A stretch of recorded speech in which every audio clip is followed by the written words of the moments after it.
Hello friends. आज ना एक बहुत इंपॉर्टेंट टॉपिक है जिसके बारे में बात करना चाहते हैं, which is managing school preparation along with JEE preparation.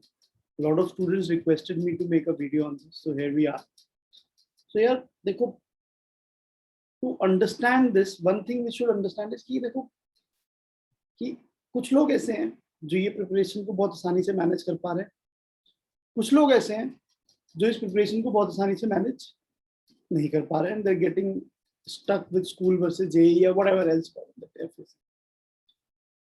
तो पहली बात तो ये वीडियो उन लोगों के लिए जिनको प्रॉब्लम नहीं हो रही है उनको टेंशन लेने की जरूरत है, वो जैसे कर रहे हैं करते रहे.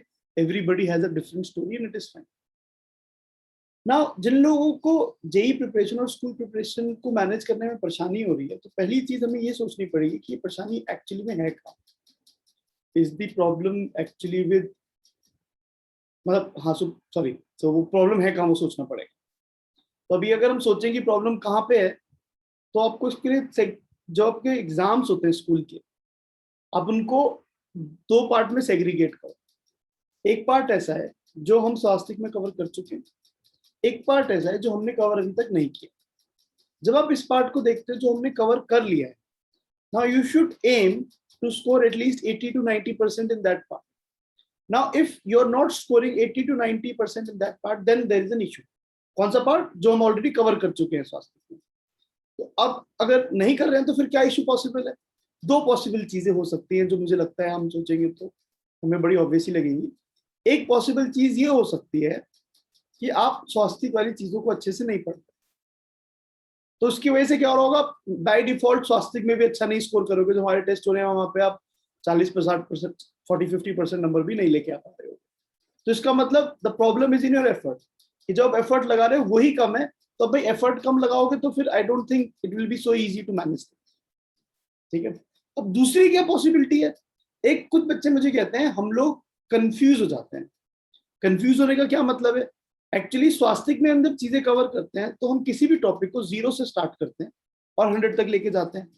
बट जब आपके स्कूल में, क्योंकि सब बच्चों के लिए एग्जाम होता है, उसमें लेवल इतना हाई नहीं होता, तो चीजों को 0 से मे बी 20 तक ही लेके जाना होता है.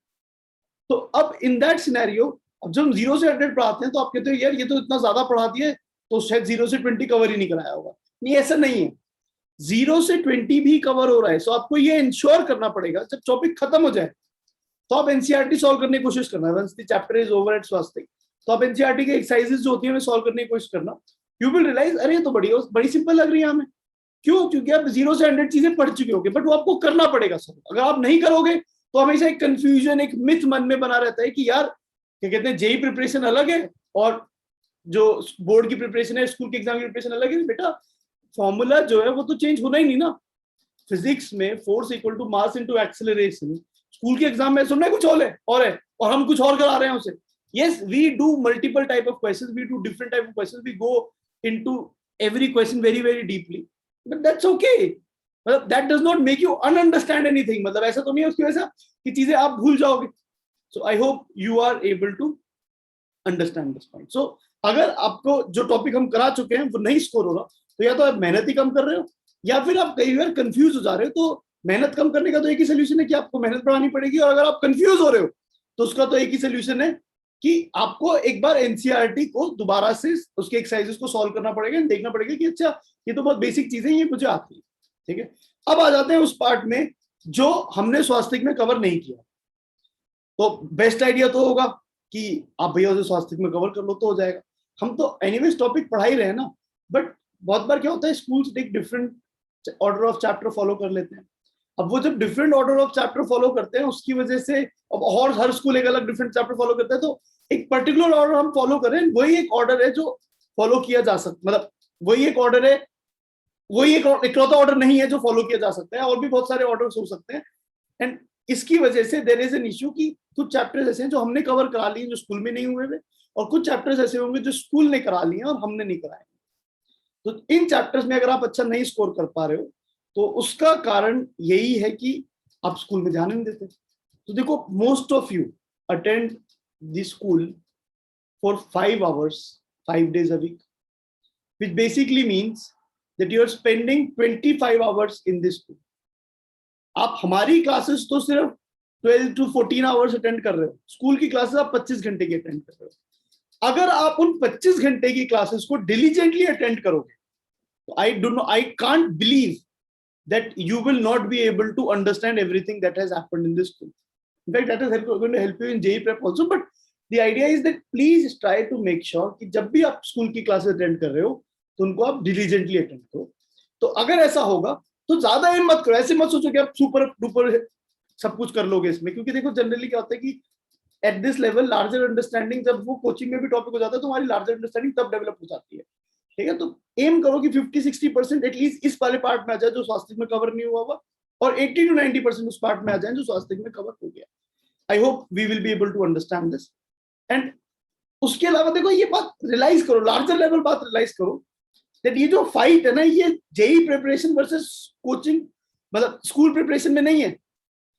This fight is between this fight is to elevate your understanding और to make sure that you understand a topic. अगर आपको टॉपिक समझ आ जाता है, then ideally you should be able to perform very very well in your school exams, because school exams are generally made in a manner कि चीजें school में जो हुई हुई है उसी से ही पेपर बनाया जाता है। हम जैसे पेपर बनाते हैं जेईई के लिए तो हम कहते हैं कि ऐसा पेपर बनाएंगे, आपने पहले ना किया वो। स्कूल में ऐसा होता है कि जो पेपर आप जो चीजें पहले कर चुके हो वही आपसे पूछी जाए। ठीक है, तो इसलिए it is important that you revise the school notes, जो आपने स्कूल के नोट्स बनाए होंगे, जब आप अगर अच्छे से क्लास स्कूल के अटेंड कर रहे हो तो उन नोट्स को प्रॉपर्ली रिवाइज करो। अगर आप वो कर रहे हो तो जो पार्ट हमने नहीं भी कवर किया हुआ वो मैनेज हो जाएगा। जो पार्ट हमने कवर किया हुआ है अगर आप उसे अच्छे से पढ़ लेते हैं तो ये पक्की बात है कि you will score at least 90% marks in your school exam. बहुत सारे बच्चे कर भी रहे हैं। सो होपफुली आप इन छोटी छोटी जो मैंने टिप्स एंड ट्रिक्स बताई हैं इनको फॉलो करोगे। और कोई ऐसी टिप्स एंड ट्रिक्स है भी नहीं, टू बी ऑनेस्ट। एक लार्जर लेवल बात ही है कि यार हमें तो मेक श्योर करना है कि हम एफर्ट पुट करते रहें और जो भी चीज हम करें उसे डिलीजेंटली करें। If you are following that तो I don't think there is any possibility कि चीजें अच्छे से नहीं हो पाएंगी। ठीक है, so hopefully you understand this and hopefully this is going to help you out in managing your preparation. Thank you so much and we will discuss more in the class. Thank you.